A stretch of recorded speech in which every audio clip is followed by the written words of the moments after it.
Audio Jungle.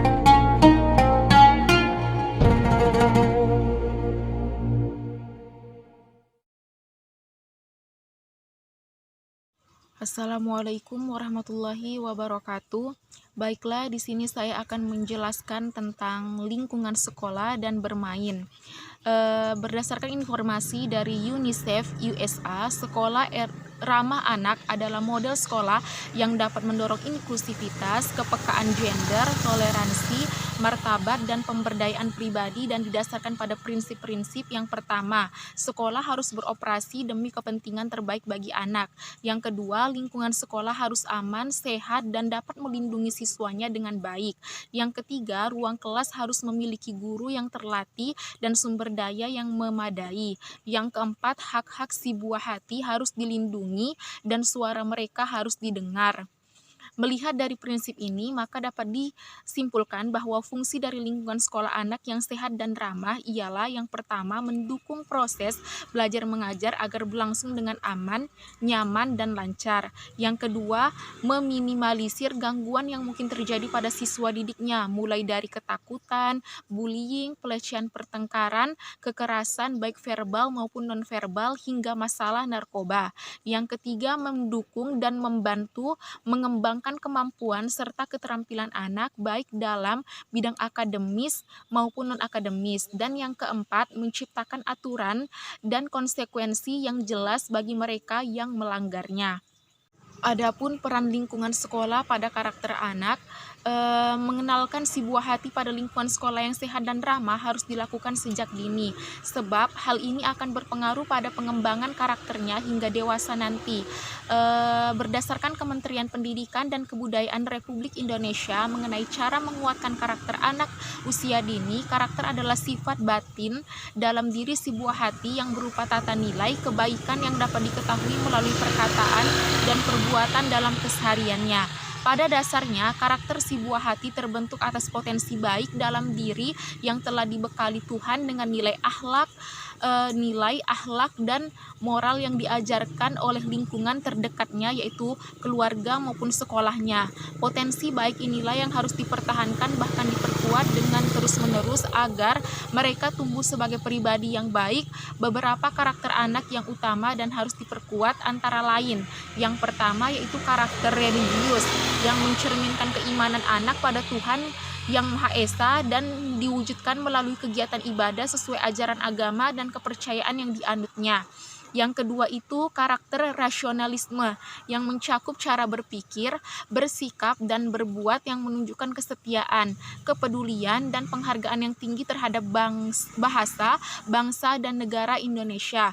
Yang ketiga karakter mandiri baik dalam bersikap dan berperilaku dengan tidak bergantung pada orang lain serta selalu berusaha menyelesaikan tugas dan tanggung jawabnya sendiri. Yang keempat, karakter gotong royong yang diwujudkan melalui kerjasama, menjalin komunikasi dan persahabatan hingga memberi bantuan pertolongan pada yang membutuhkan. Yang terakhir, karakter integritas, yaitu selalu dapat dipercaya, jujur serta baik dalam perkataan maupun tindakan. Sebagai orang tua harus memperhatikan betul saat anak bermain.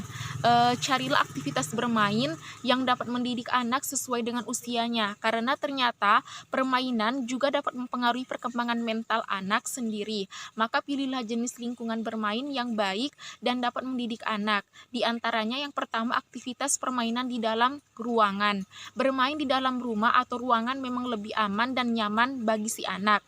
Meski kebanyakan permainan di dalam ruangan tidak menekankan aktivitas fisik, namun hal itu bermanfaat untuk mengasah motorik halus dan pengembangan kreativitas. Beberapa aktivitas permainan di dalam ruangan juga mampu mengakomodasi kemampuan seni, berpikir, dan sains yang menyenangkan pada anak, seperti bermain melipat rumah-rumah dari kertas, boneka, catur, menggambar, melukis, berkemah dalam rumah, dan masih banyak lagi permainan yang mempunyai banyak manfaatnya. Sebagai orang tua bisa mengajarkan caranya 1 atau 2 kali, lalu biarkan anak-anak berkreasi bebas setelahnya. Izinkan imajinasinya berkembang dan menghasilkan hal-hal yang menakjubkan. Meski penting untuk tetap mengawasi agar anak selalu merasa aman dan nyaman dengan melakukan aktivitas permainan di dalam rumah. Anak akan belajar untuk lebih dekat dengan orang tua, saudara kandungnya maupun yang masih ada hubungan keluarga dengannya. Yang kedua itu aktivitas permainan di luar ruangan. Anak-anak memang cenderung lebih senang saat bermain di luar ruangan karena anak bisa leluasa dalam bergerak dan bisa menemui banyak hal. Aktivitas permainan di luar ruangan bertujuan untuk melatih fisik anak agar bisa berkembang sesuai dengan usianya secara maksimal. Bermain di luar ruangan merupakan solusi terbaik untuk mengurangi kebiasaan anak masa kini dalam bermain gadget atau HP. Dengan melakukan aktivitas permainan di luar ruangan, anak akan lebih banyak bergerak seperti berlari, melompat, berkebun, bersepeda, mengejar gelembung sabun atau memanjat wahana di playground. Bermain di luar rumah juga bisa melatih kepedulian anak terhadap lingkungan dan mengenalkan mereka pada orang-orang di sekitarnya selain keluarganya. Yang ketiga, aktivitas permainan berkelompok. Membangun jiwa sosial dan organisasi sejak dini sangat penting bagi anak. Melalui aktivitas bermain secara berkelompok, anak akan terlatih untuk memiliki peduli pada lingkungan sekitar, mengasah kemampuan teamwork dan leadership-nya. Kerjasama yang baik serta berjiwa kepemimpinan tentu akan sangat dibutuhkan saat anak beranjak besar nanti, baik itu di lingkungan sekolah hingga saat ia bekerja nanti. Aktivitas bermain secara berkelompok bisa dilakukan dengan bermain gobak sodor, bakiak, kasti, ular naga, engklek, petak umpet, dan masih banyak lagi permainan yang melibatkan kerjasama tim. Cukup sekian penjelasan dari saya. Semoga dapat dipahami. Wassalamualaikum warahmatullahi wabarakatuh.